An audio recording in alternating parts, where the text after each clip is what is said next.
जय Hind my dear guys. मैं गजेंद्र कुमार गोस्वामी आपके चैनल यूनिक ब्रेन स्टडी पर आपका हार्दिक अभिनंदन करता हूं। तो आज मैं जो वीडियो बनाने जा रहा हूं उस वीडियो का नाम है arrival of Muslim in India, यानी ये क्लास 11th का एएमयू के क्लास 11th का एक एंट्रेंस का एक ये सब्जेक्ट का एक पैरा है, जिसके अंदर जो पूछा जाएगा कि मुसलमान जो राजा थे, शासक थे, हिंदुस्तान में कब आए थे। ये श्रेणी काफी लंबी है, लेकिन मैं इसको विभिन्न भागों में बताऊंगा। हमारे देश के हर हिंदुस्तानी को ये पता होना चाहिए कि हमारे देश के ऊपर किन आतंकवादियों ने राज किया, यानी किस आतंकवादी ने आतंक फैलाया। ये मैं हिंदुस्तान के लिए नहीं बल्कि पाकिस्तान के लिए भी कह रहा हूं, जो ये कहते हैं कि हमने हिंदुओं पर 800 साल राज किया। आपकी दिमाग की ये बत्तियां खोल दूंगा कि राज करने वाला कौन था और आप क्या थे। आप भी हमारा पार्ट थे, यानी आज से तकरीबन 300-400 साल पहले आप भी हिंदू थे, आप भी सनातनी थे, और किसी कारणवश आपको जो इस्लाम धर्म है वो बनाना इख्तियार करना पड़ा। तो मैं चलता हूं सब्जेक्ट की तरफ। तो पहले जैसे कि अरब के अंदर मोहम्मद साहब का जन्म हुआ था, उसके बाद मोहम्मद साहब 610 ईस्वी के अंदर एक हीरा की गुफा में गए और वहां पर उन्होंने ज्ञान लिया, और उनको दिया ज्ञान ये हजरत जिब्राइल ने, और अपने धर्म को उन्होंने फैलाना शुरू कर दिया। यानी वहां से शुरू होता है इस्लाम धर्म का शुरुआत। इसके बाद वहां से कुछ जहाज आया करते थे हिंदुस्तान के अंदर सिंधु नदी का पानी लेने के लिए। जैसा कि आप जानते हैं कि अरब के अंदर पूरा रेगिस्तान है, वहां पर पूरा रेत ही रेत है, पानी की कमी थी। तो पानी लेने के लिए उनके जहाज आया करते थे सिंधु घाटी में, और जहां की सिंधु नदी बहती है उसके का पानी लेने आते थे। रास्ते में समुद्र है जो कि पानी पीने के लायक नहीं है। तो कुछ डकैतों ने या कुछ बदमाशों ने उनके जहाज को अगवा कर लिया, जिसकी खबर अरब में पहुंची, और अरब के अंदर एक खलीफा थे जिनका नाम था हज्जाज बिन यूसुफ। हज्जाज बिन यूसुफ को यह बुरा लगा। उन्होंने एक मैसेज भेजा, एक संदेश भेजा, जो सिंध का राजा था, उसका नाम था राजा दाहिर। राजा दाहिर ने बोला कि ये मेरे अधिकार में नहीं है, ये मेरे व्यक्ति नहीं है, ये अलग से आए हुए हैं। ये सोचकर उसे गुस्सा आया। उसका गुस्सा इतना आया कि उसने वहां से कुछ आदमी भेजकर एक सेनापति के साथ सिंधु पर चढ़ाई शुरू कर दी। और जो भेजा था उसका नाम था, यानी 611 ईस्वी में उसने इराक से 610 ईस्वी में उसने अबेदुल्ला को भेजा सेना के साथ, और इस पर चढ़ाई कर दी। ताहिर राजा के ऊपर चढ़ाई कर दी। ताहिर राजा ने जैसे ही आया, ताहिर राजा ने उसको खत्म किया और सेना को कैप्चर कर लिया। ये खबर मालूम पड़ी अजीज को, जो उनका एक वहां का एक शासक था। उसको पता लगा, तो उसने क्या किया, यानी उसको क्या बोलते थे वो लोग, खलीफा। उसने फिर 711 ईस्वी में एक बुद्देल को भेजा, जो कि पानी के रास्ते से भारत में आया और सिंध पर आक्रमण कर दिया। लेकिन बुद्देल भी दुम दबाकर भाग गया। आखिर खलीफा यूसुफ ने क्या किया, अपने भतीजा जो कि 17 साल का था, जिसका नाम था मोहम्मद बिन कासिम, उसको एक भारी सेना के साथ, यानी 1500 जवान 15,000 जवानों के साथ में वहां से भेजा और ताहिर पर हमला कर दिया। उस लड़ाई के अंदर दाहिर मारा गया। उसकी 2 पत्नी थी। पहली पत्नी के 2 बेटियां थी। उन बेटियों को उसने अगवा कर लिया और अगवा ले करके भेज दिया कहां पर, अरब के अंदर, यानी इराक में भेज दिया। और इराक में किसके पास भेजा, अपने खलीफा के पास। उसके बाद उसकी दूसरी पत्नी को, छोटी पत्नी को उसने उठाकर उससे निकाह कर लिया। ये कार्रवाई चली। उसके बाद जैसे ही उन बेटियों को पता था, दोनों बेटियों को पता था कि मेरे बाप का कातिल कौन है, मोहम्मद बिन कासिम है, इसका बदला लेना है। जब वो खलीफा के पास गई तो उन्होंने बोला कि हमारा जो कुमारत्व है, यानी जो कुमारापना है, वो खत्म हो चुका है, हम अभी क्या है, कुमारी नहीं है। इस बात पर यूसुफ को गुस्सा आया और यूसुफ ने बोला कि मोहम्मद बिन कासिम को एक बैल की खाल में भर के लाओ। तो बैल को निकाला गया, उसकी खाल अलग की गई और उसके अंदर मोहम्मद बिन कासिम को डालकर ले गए। इस तरह ले जाने से मोहम्मद बिन कासिम का दम घुट गया और मोहम्मद बिन कासिम खत्म हो गया। तो ये मोहम्मद बिन कासिम की मृत्यु 715 ईस्वी में हुई। यहां पर इनका इतिहास क्लोज होता है। इस पीरियड में हिंदुस्तान के अंदर एक राजा था केरला का, जो कि मोहम्मद साहब के प्रवचन से वो सऊदी अरब गया था और वो एक मुसलमान बन गया, जो मैं पहले वीडियो में बता चुका हूं। इसके बाद देखते हैं हम मोहम्मद गजनबी। मोहम्मद गजनबी एक तुर्क से आया हुआ था।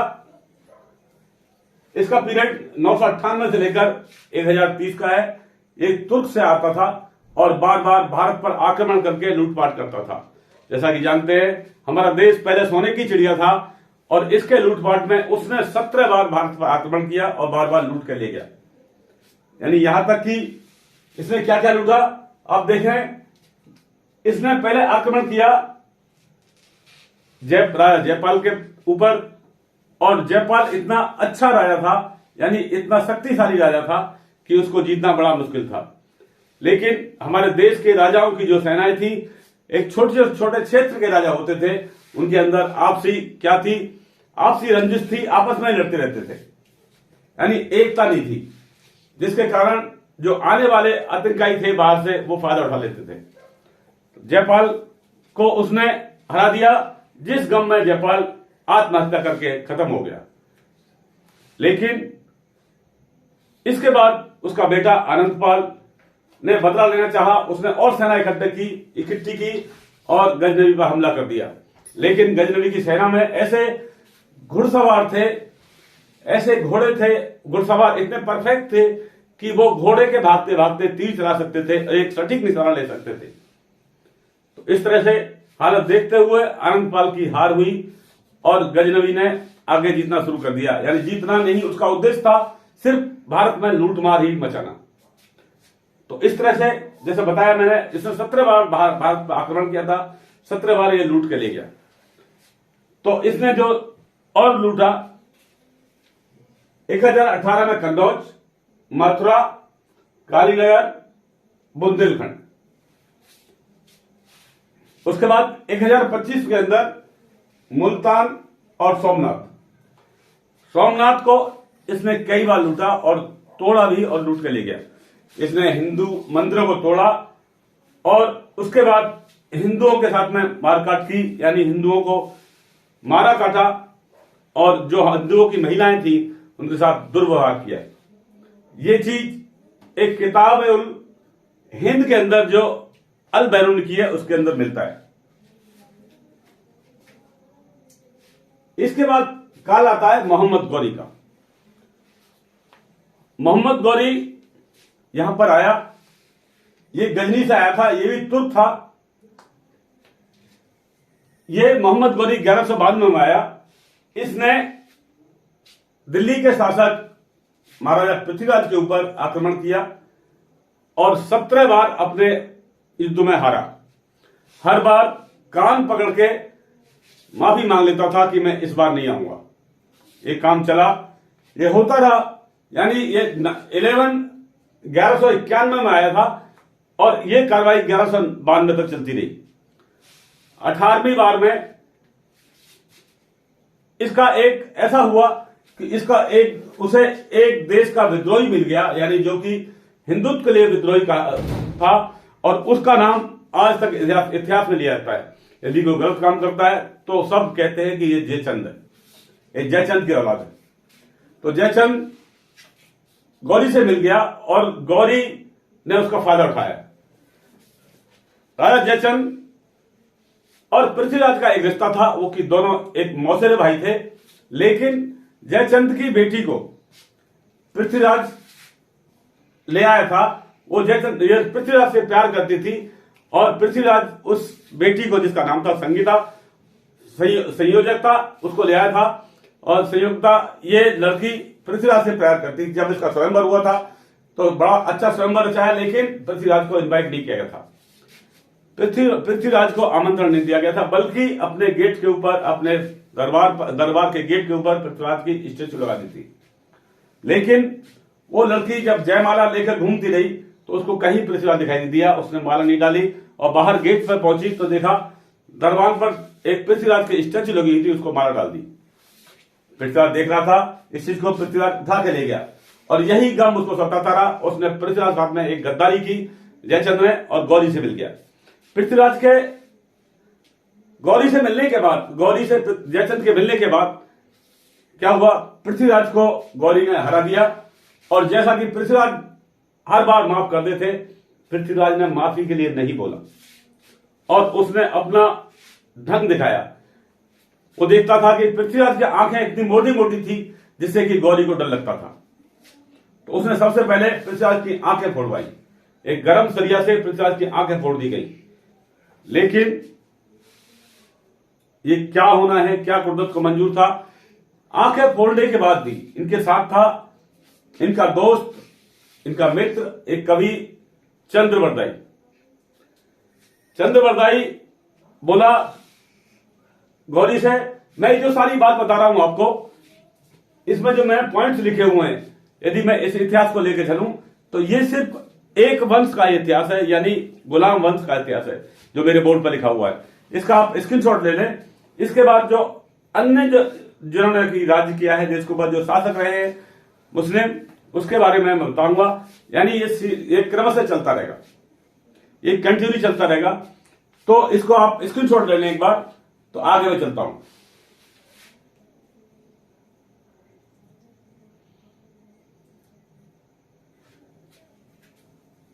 जी हां, तो चंद्रवरदाई ने बताया गौरी को कि हमारे महाराज ऐसे हैं कि आवाज के ऊपर तीर चलाते हैं। यानी आप आवाज करें, यानी इनके पास शब्द बाण है, यानी आवाज करेंगे और वहां पर इनका तीर पहुंच जाएगा। तो उसने सोचा कि इसकी आंख तो मैंने फोड़ दी है, ये देखा कैसे तीर चलाएगा। बोला नहीं, आप देखें, एक प्रैक्टिकल देखें। तो उसने क्या किया कि 8 बांस और 24 गज और 8 बिलांद ऊपर जाके ऐसे तवे लगाए, 7 तवे लगाए और उनके ऊपर गौरी बैठ गया। बैठने के बाद बोल देखता हूं कि ये कैसे तीर चलाता है। गौरी को बोला था चंद्रवरदाई ने कि आप 2 बार टक टक की आवाज करेंगे, ऊपर बैठकर 2 बार टक टक की आवाज करेंगे। ऐसा ही हुआ। जैसे उसने टक टक की 2 बार आवाज की तवों के ऊपर, तवे के ऊपर कुछ डाल के बैठा हुआ था, यानी 7 तवे लगे हुए थे, 7 बड़ी बड़ी कढ़ाइयां लगी हुई थी, उनके ऊपर गौरी बैठा हुआ था। और ये गौरी कौन था? साबुद्दीन गौरी, मोहम्मद साबुद्दीन गौरी, ये बैठा हुआ था। और इसको जैसे ही उसने ठक ठक किया तो चंद्रवरदाई ने अपने कविता से बताया कि 8 मुझे पूरी कविता याद नहीं है, लेकिन उसने बताया कि प्रमाण से कि इतनी दूरी पर गौरी बैठा हुआ है और आपको चूकना नहीं चाहिए, आप तीर चलाओ। जैसे इसने दूसरी बार टक किया तो पृथ्वीराज ने तीर चलाया, उन सारे तमों को निकलता हुआ तीर उसके छाती में लगा और गौरी वहीं पर खत्म हो गया। तो ये यानी गौरी की मृत्यु 1192 में हो चुकी थी।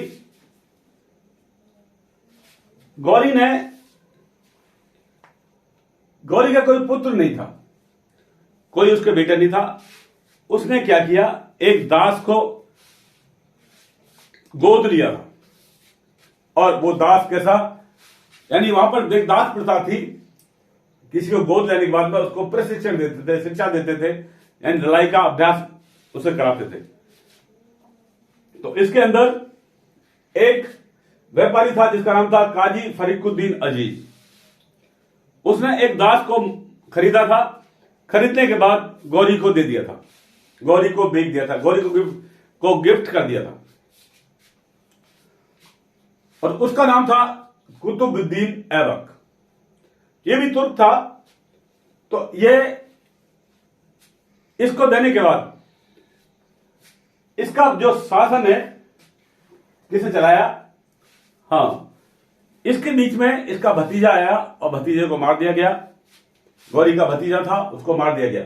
जैसे ही पृथ्वीराज को मारा गया था, मैं बताना भूल गया कि जैसे ही पृथ्वीराज ने गौरी को खत्म किया, गौरी खत्म होने के बाद अभी उसको पता था कि चंद्रबरदाई को हम दोनों को, ये जो मुगल सैनिक है ये मार देंगे, यानी जो ये मुस्लिम सैनिक हैं ये हमें मार देंगे। तो उन्होंने एक दूसरे को छुरा मारा और दोनों खत्म हो गए। इसमें जो जाट बाहुल क्षेत्र था दिल्ली का, उनमें गुस्सा आ गया। उन्होंने मोहम्मद गयाउद्दीन गौरी, जो इसका बड़ा भाई था, उसको खत्म कर दिया, उसका गला काट के खत्म कर दिया। तो ये कहानी शुरू होती है। उस समय पर पृथ्वीराज को कहां ले गए थे? गजनी ले गए थे, और गजनी में इसको दवा, इसकी जो शरीर को, बॉडी को दवा दिया गया था। और जो बॉडी का शरीर, जो बॉडी दवाई थी, उसकी जो अस्थियां थी, वो एक हिंदुस्तान का शेर सिंह राणा तिहाड़ जेल से भागकर उसको निकाल के लाया था। तो वो काफी लंबी कहानी है, उसको छोड़े। तो हम चलते हैं कि ये कुतुबुद्दीन ऐबक की तरफ। कुतुबुद्दीन ऐबक फिर शासक बना, और इसने क्या किया? इसने आक्रमण किया पहले 1194 में अजमेर के ऊपर, अजमेर को जीता। 1195 में अलीगढ़ को जीता। उसके बाद जाट बाहुल क्षेत्र था अहिलवाड़ा, 1196 में जीता। 1198 में बदायूं, कन्नौज, चंदवाड़। 1203 और 1202 और 1203 के अंदर बनारस, महोबा, खजुराहो, इनको जीता और अपनी राजधानी लाहौर बनाई। उसके बाद में उस राजधानी को दिल्ली लेके आया, यानी दिल्ली सल्तनत का ये सुल्तान बना। ये दिल्ली सल्तनत का पहला सुल्तान बना। और इस वंश को हम कहते हैं गुलाम वंश, क्योंकि एक दास था, इसको कहते हैं हम गुलाम वंश या मामलिक वंश। ये मामलिक वंश, यानी यहां से शुरू होती है स्लेव डायनेस्टी। इसको, क्योंकि यह एक क्या था, इलवरी तुर्क था, तो इसको इलवरीवी वंश कहते हैं। यह देखते हुए इसे पदवी दी गई, इसको पदवी दी गई ताजुल माशिर, यानी इसको एक, अपने को एक शहंशाह नहीं बोलता था, यानी सुल्तान नहीं बोलता था, अपने को एक सिपह सालार बोलता था, क्योंकि ये दास था, अपने को मलिक बोलता था या सिपह सालार बोलता था। ये लाल बख्श था, यानी क्या करता था, लाखों रुपए दान करता था, लेकिन किसके लिए? अपने मुस्लिम समाज के लिए, हिंदू समाज के लिए। ये बहुत ही एक क्या था, अपने प्रतिष्ठा बनाने के लिए हिंदू समाज को जो भी आया है, उसमें से एक राजा है जो मैं बताऊंगा आगे, जिसने कि कुछ सोचा है, जो धार्मिक था, बाकी सबका यही हाल रहा है। तो इसके बाद में लाल बख्श था, ये पील बख्श था, यानी हाथी भी दान करता था। उसके बाद कुरान खां, यानी कुरान अपने फालतू टाइम पर कुरान को पढ़ता था। इसको हातिम दित्य भी कहते हैं। ये सब मिलता है किताब तबाकत नाशिर में और ताजुल माशिर के अंदर। इसके बाद इसने कुछ रचनाएं की, यानी कुछ बनाए, निर्माण किया, जिसके अंदर कुतुब अल इस्माइल मस्जिद जो कि दिल्ली में है। उसके बाद 2.5 दिन का झोंपड़ा जो कि अजमेर के अंदर एक मस्जिद है, उसको बनाया। और उसके बनाया कुतुब मीनार, दिल्ली की कुतुब मीनार का नींव रखा। और 1 दिसंबर 1210 में इसका इंतकाल हो गया। तो अभी चलते हैं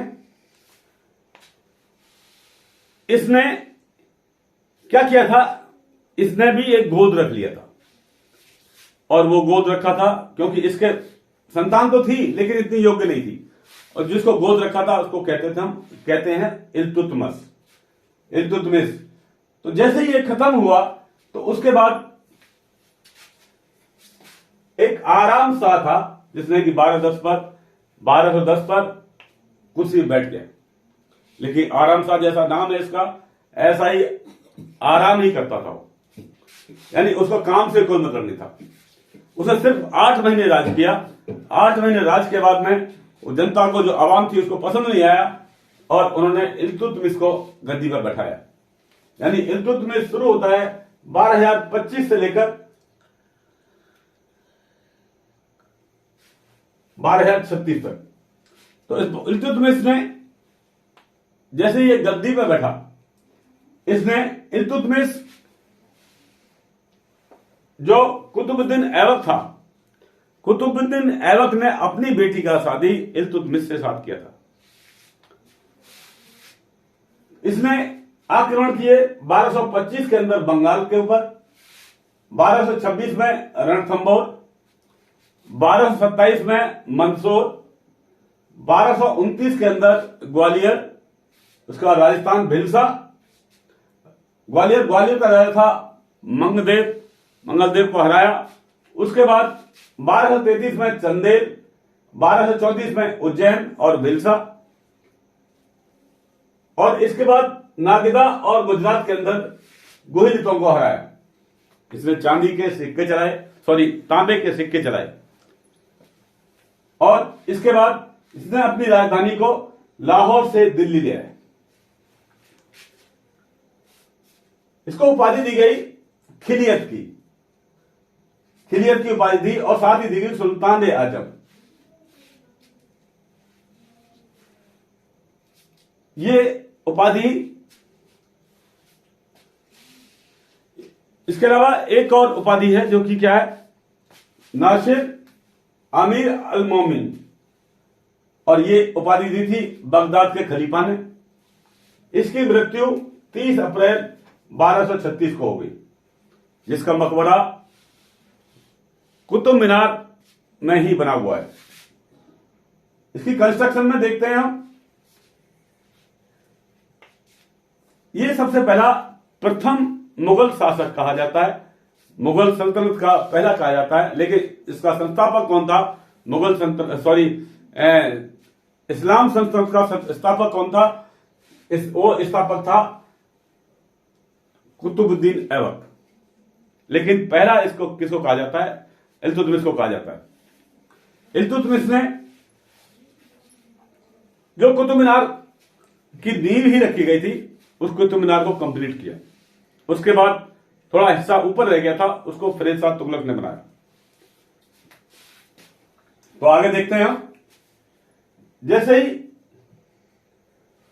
ये खत्म हुआ, तो इसने खत्म होने से पहले, यानी मरने से पहले, और इसका मृत्यु के अंत समय आने से पहले इसने क्या किया था, अपनी जो वसीयत की उसको अनाउंस कर दिया था। इसके बेटे इतने अच्छे नहीं थे, इतने चतुर चालाक और इतने युद्ध में जीतने वाले, इतने सक्षम नहीं थे।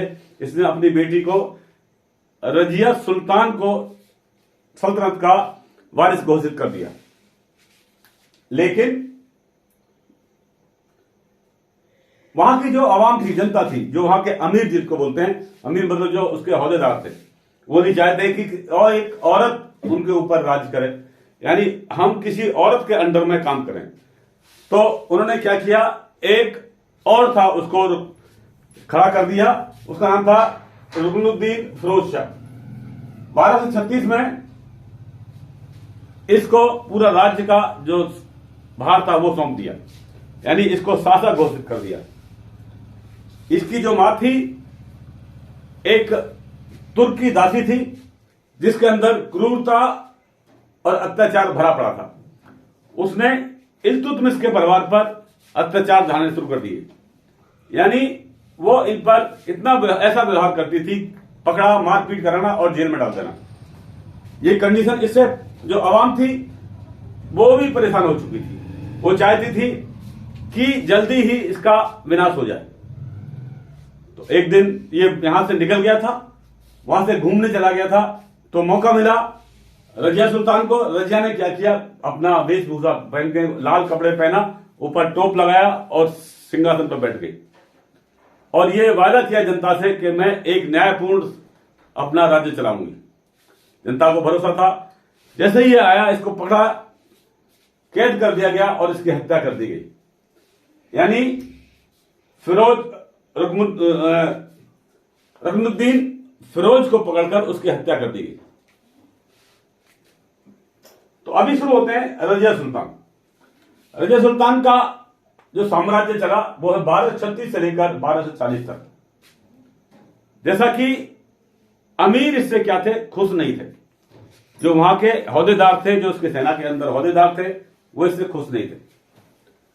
इसने आवाम को तो अपने काबू में कर लिया था, अपनी बातों में ले लिया था, लेकिन वो लोग खुश नहीं थे, क्योंकि उसका एक कारण बन गया था कि उसने एक दास को क्या बना दिया था, अमीर आखुर। ये अबिसिनिया का एक दास था, मलिक जलालुद्दीन याकूत। इसको क्या किया, उसने अमीर आखुर बना दिया था। यानी जो उसके अस्तबल थे, घोड़े थे, उनका मालिक बना दिया था। यानी दूसरी भाषा में मैं कहूं तो उसको एक परिवहन मंत्री का एक चार्ज दे दिया था, यानी ट्रांसपोर्ट मंत्री बना दिया था। और ये एक महत्वपूर्ण पद था, जिससे कि जो वहां की जो आम अमीर के अंदर एक खलबली मच गई और वो चाहते थे कि उसको उतार दिया जाए। लेकिन उन्होंने क्या किया कि इसी का एक सूबेदार था, रजिया सुल्तान का एक सूबेदार था जिसको बोलते हैं अल्तुनिया। वो भटिंडा का सूबेदार था, उसके कान भरे और भटिंडा के सूबेदार ने आकर इस यूसुफ की हत्या कर दी, यूसुफ को मार डाला। इसके मारने के बाद रजिया को पता लगा कि ये मर चुका है और यही मेरी हेल्प करने वाला था, बाकी इसके सब बरखलाफ है। तो उसने एक चाल चली कि यदि मैं इस तरह अखड़ रहूंगी तो एक दिन क्या करेगा, ये मुझे मार देगा और मेरे राज्य पर ही बैठ जाएगा। उसने अल्तुनिया से शादी कर ली और ये सोचकर कि चल ये भी मेरा, अब जो मेरी गद्दी है ये बनी रहेगी और अल्तुनिया का साथ रहेगा और इसको देखभाल करता रहेगा। लेकिन क्या हुआ, इल्तुतमिश का एक पुत्र था बैराम शाह, उसने इन दोनों की हत्या कर दी। यानी 13 अक्टूबर 1240 को इन दोनों की हत्या कर दी और आप गद्दी पर बैठ गया। तो अब देखते हैं हम 13 अक्टूबर 1240 के बाद में क्या हुआ।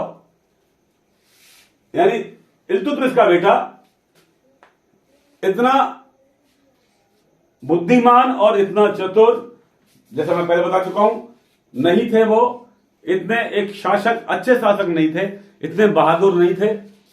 तो क्या हुआ, जैसे ये कुर्सी बैठा 1240 के अंदर, तो मंगोलों का हमला शुरू हो गया और मंगोलों ने इन्हें 1241 में इसको मार दिया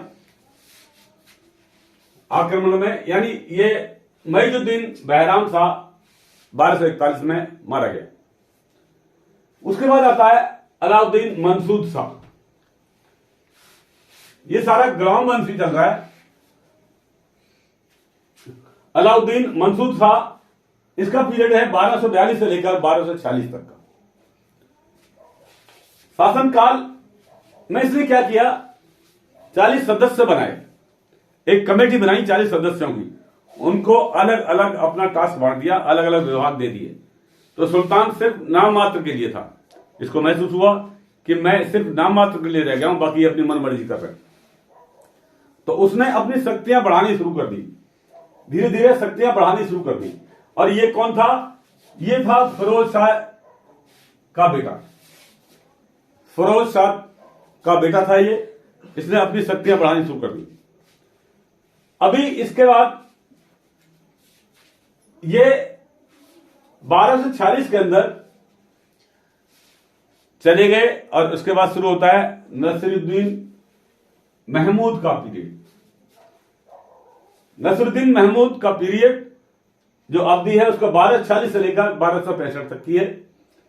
यह एक मधुर और धार्मिक प्रवृत्ति का था, यानी ये अपना जो कुरान वगैरह पढ़ता रहता था, धार्मिक प्रवृत्ति का था। इसके अंदर किसी भी जाति का, किसी भी मजहब का कोई भी दिमाग में फितूर नहीं था।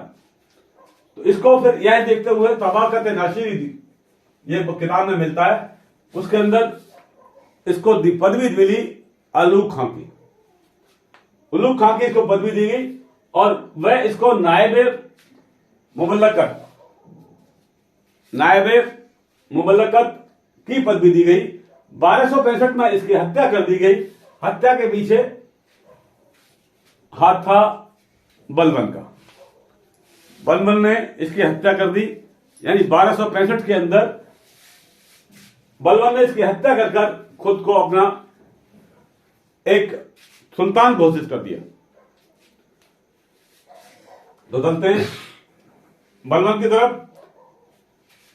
गयासुद्दीन बलबन का इतिहास इतना लंबा है कि मेरा बोर्ड भर जाएगा, ये उसका खत्म नहीं होगा, लेकिन मैंने इसमें छोटा छोटा जो उसका हिंट्स है वो लिया है।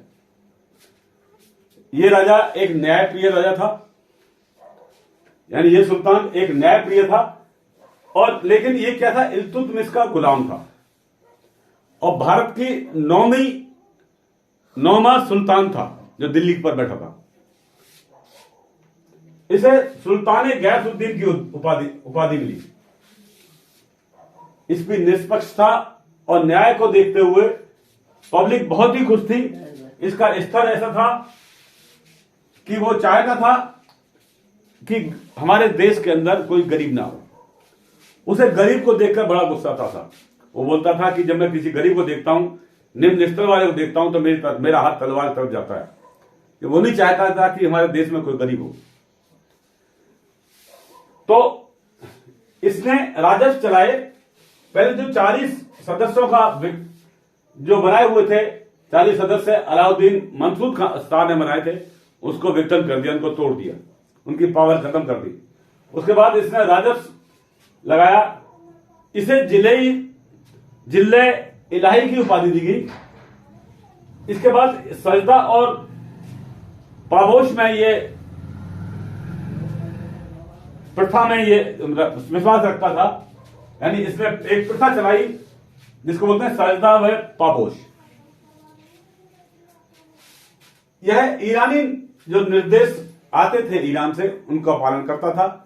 जो वहां से जो खलीफा ऑर्डर देते थे उसका पालन करता था। इसने गुप्तचर विभाग का संगठन किया और सेना का भी गठन किया, सेना को भी बढ़ाया। और जो होता है, जो आदमी कुछ काम अच्छा करता है तो उसको विद्रोह भी सहना पड़ता है। इसने विद्रोह का भी क्या किया, दमन किया। इसकी मृत्यु 1286 में हो गई। 1286 में इसकी मृत्यु हो गई।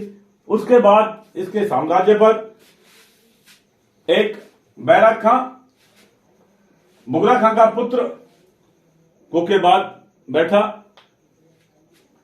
कोकेबाद को बैठने के बाद में यहां पर एक फिरोज ने, यानी फिरोज खिलजी ने आकर उसको क्या किया, उसके साथ दोस्ती की, तो घुमाने ले गया और ले जाकर जमुना में फेंक दिया। इसके बाद उसका छोटा बेटा जो कि नाबालिग था, उसको कुर्सी में बैठाया गया। उसको बैठाने के बाद वो नाबालिग था, इतनी समझ नहीं थी, और 4 साल के बाद उसकी भी हत्या कर दी गई। और बैठा कौन, कुर्सी में कौन बैठ गया, फिरोज खिलजी। और यहां से शुरू होता है खिलजी वंश का इतिहास। तो यह अब तक था गुलाम वंश का, यानी स्लेव डायनेस्टी, यानी गुलाम वंश, या इसको मामलुक वंश भी कहते हैं और इलवरी वंश कहते हैं। तो यहां तक ये गुलाम वंश था। इसके बाद शुरू होगा खिलजी वंश, आगे देखेंगे। तो ऐसे ही वीडियो देखने के लिए आप मेरे चैनल को लाइक करें, सब्सक्राइब करें, कमेंट्स करें और शेयर करें आगे। और अगले वीडियो तक नमस्कार, जय हिंद।